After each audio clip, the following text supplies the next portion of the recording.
ഓം നമോ നാരായണായ. ശ്രീമദ് നാരായണീയം ദശകം 26 ശ്ലോകം 8.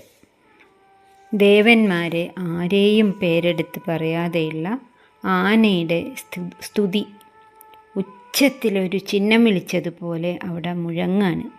സകല ദേവന്മാരും അത് കേട്ടു. എന്നാൽ വിഷ്ണുവിനൊഴികെ ആർക്കും പോയി രക്ഷിക്കണം എന്ന് തോന്നിയില്ല. വെള്ളത്തിൻ്റെ ദേവതയായിട്ടുള്ള വരുണന് തോന്നിയില്ല. ശ്വാസം ഇതാ മുട്ടാൻ പോവാണ്, നിൽക്കാൻ പോവാണ്.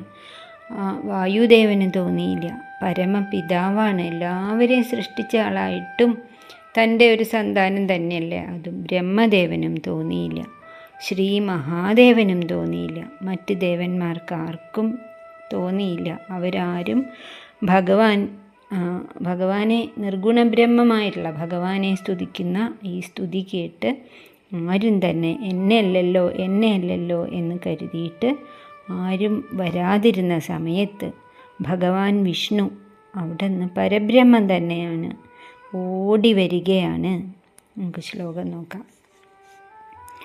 ശ്രുത്വാ സ്തോത്രം നിർഗുണസ്തം സമസ്തം ബ്രഹ്മ ഈശ ആദ്യൈർന അഹം ഇത്യപ്രയാദേ സർവാത്മാത്വം ഭൂരികാരുണ്യവേഗാത് താർക്ഷ്യാരൂഢ പ്രേക്ഷിതോഭൂ പുരസ്താത്.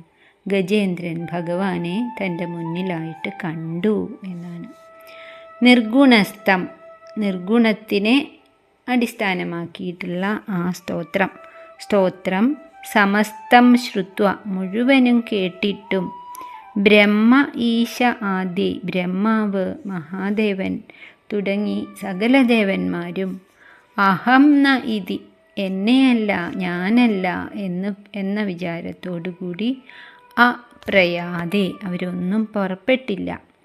അപ്പോൾ സർവാത്മാത്വം, സർവ ആത്മാവായിട്ടുള്ള പരബ്രഹ്മമായിട്ടുള്ള സാക്ഷാൽ ഭഗവാനായിട്ടുള്ള ശ്രീഹരി ഭൂരികാരുണ്യവേഗാത്, വർദ്ധിച്ച കാരുണ്യം കൊണ്ട് തടഞ്ഞു നിർത്താൻ പറ്റില്ല, അത്രയും വേഗത്തിൽ താർക്ഷ്യാരൂഢ, ഗരുഡനിൽ കയറിയവനായിട്ട് പുരസ്താത് പ്രേക്ഷിത, ഈ ആനയുടെ മുന്നിലത കാണപ്പെട്ടവനായി അഭൂത്, ഭവിച്ചു.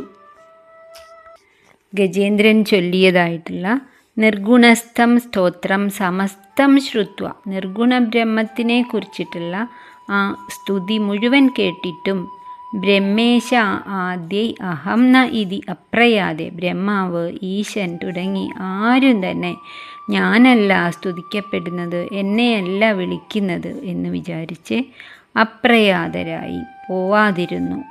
അപ്പോൾ സർവാത്മാത്വം, സർവത്തിൻ്റെയും ആത്മാവായ ഭഗവാനായ അങ്ങ് ഭൂരികാരുണ്യവേഗാത്, വർദ്ധിച്ച കാരുണ്യത്തിൻ്റെ ആ പ്രവാഹം കൊണ്ട് താർക്ഷ്യൻ്റെ അവിടെ എത്തി.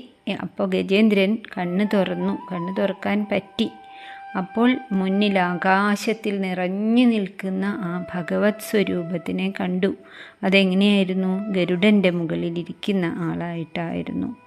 അങ്ങനെ ആ ഇന്ദ്രദ്യുമ്നനെ ഭഗവാൻ കാഴ്ച നൽകിയിട്ട്, തൻ്റെ ദർശനം നൽകിയിട്ട് അനുഗ്രഹിക്കുകയാണ്. ഭഗവാൻ എഴുന്നേറ്റ് ഓടാനൊരുങ്ങുന്നത് കണ്ടപ്പോൾ വേഗത്തിൽ ആരെയോ രക്ഷിക്കണം എന്നതുപോലെ മറ്റൊന്നും ശ്രദ്ധിക്കാതെ വരാൻ നോക്കുമ്പോൾ ദേവന്മാരൊക്കെ ചുറ്റും വന്ന് നിരന്നൂത്ര, ഞങ്ങളും ഉണ്ട്, എങ്ങോട്ടാണെന്ന് ചോദിച്ചിട്ട്. ലക്ഷ്മി ദേവി ഓടി വരികയാണ്. അപ്പോഴും ശ്രദ്ധിച്ചില്ല. ഗരുഡൻ പറന്നു അടുത്തേക്കെത്താറായി, എങ്കിലും അത് വേഗം പോരാ എന്ന് തോന്നിയിട്ട് ഭഗവാൻ തന്നെ വരുന്നതാണ്. ഭഗവാന്റെ ഉത്തരീയം കാട്ടിൽ പറന്നു എന്നാണ്. ഗരുഡനൊക്കെ പകുതി വഴിക്ക് വന്നു ചേർന്നതാത്രേ. ഗരുഡൻ മാത്രമല്ല, ശംഖ്, ചക്രം, ഗദ ഒന്നും എടുത്തിട്ടുണ്ടായിരുന്നില്ല എന്നാണ് ഭഗവാൻ. അതെല്ലാം ഭഗവാന്റെ കയ്യിൽ വന്ന് ചേർന്നു.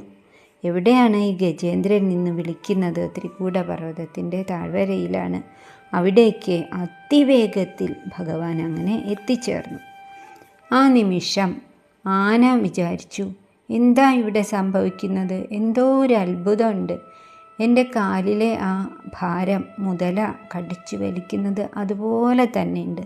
പക്ഷേ ഞാനിതാ ഇങ്ങനെ മെല്ലെ മെല്ലെ മുകളിലേക്ക് ഉയരുന്നുണ്ടല്ലോ, ആരാണ് എന്നെ പിടിച്ച് പൊക്കുന്നത് എന്ന് വിചാരിച്ചിട്ട് അപ്പോൾ തലയൊക്കെ വെള്ളത്തിൻ്റെ പുറത്തേക്ക് എത്തിക്കഴിഞ്ഞു.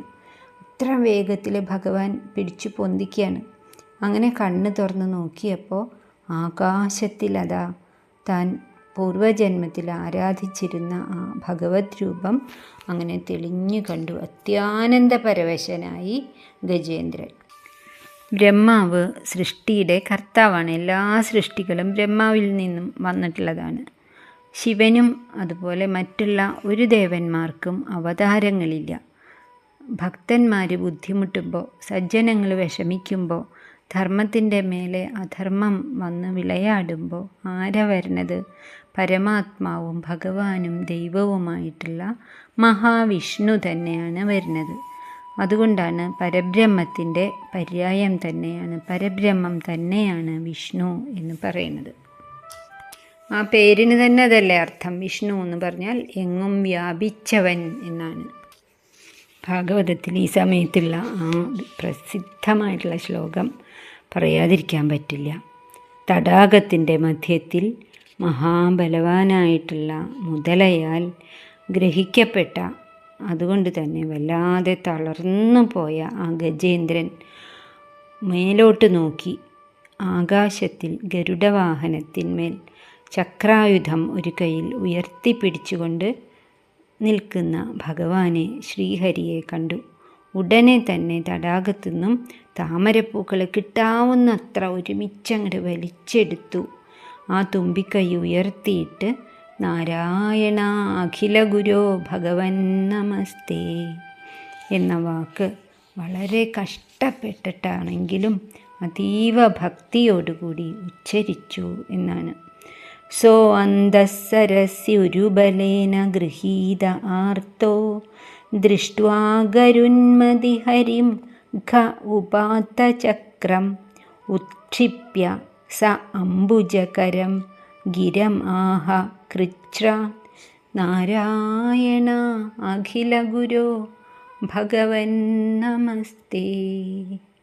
നാരായണ അഖില ഗുരോ ഭഗവൻ നമസ്തേ എന്ന് അതീവ ഭക്തിയോടുകൂടി ആ ഗജേന്ദ്രൻ സ്തുതിച്ചു. ശ്ലോകം ഒന്നുകൂടി ചൊല്ലാം. ശ്രുത്വാ സ്തോത്രം നിർഗുണസ്ഥം സമസ്തം ബ്രഹ്മേശാദ്യൈർന അഹം ഇത്യുപ്രയാദേ സർവാത്മാ ത്വം ഭൂരി കാരുണ്യവേഗാത് താർക്ഷ്യാരൂഢ പ്രേക്ഷിതോ അഭൂ പുരസ്താത്. അങ്ങനെ തൻ്റെ ഉത്തമ ഭക്തൻ്റെ മുന്നിൽ അതിയായ കാരുണ്യത്തോടുകൂടി അനുഗ്രഹിച്ചു കൊണ്ട് നിൽക്കുന്ന ഭഗവാൻ